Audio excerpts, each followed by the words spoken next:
Myself লেবু, আমি হলাম টকের রাজা, আমাকে যে খাবে চটকে দেবো শালা। এই মালিক, এই রাক্ষস মালিক, তুমি আমাকে এভাবে কেটে নিলে তোমাকে তো ছাড়বো না শালা। মাই নেম ইজ ভটকা, আর ফোটায় ফোটায় ঝটকা লাগিয়ে দেবো পটকা শালা। ওই ওই কে মালিক, এটা মদ না বিষ? এটা কি তোমার চুন্নি গার্লফ্রেন্ডের জন্য বানিয়েছো নাকি? আরে শালার মালিক, এই শীতকালে তো ঠান্ডার বরফ খেলে তো টপকে যাবে শাল।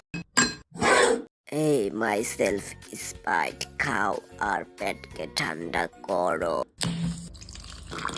আরে শালার মালিক, একটু আস্তে আস্তে ঢালো না, পড়ে যাবো তো। আরে আরে মালিক, কি করতেছো তুমি? যেভাবে ঘুরাইতেছো এখন তো আমার মাথা ঘুরাইতেছে, আস্তে ঘুরাও। এই বেশি থাকাস না, বিয়ে দিয়ে দেবো, কেন্দে মরে যাবে। না থেকে লাইক কমেন্ট শেয়ার আর আমার চ্যানেলটি সাবস্ক্রাইব করা আছে বন্ধুরা নেক্সট ভিডিও দেখার জন্য।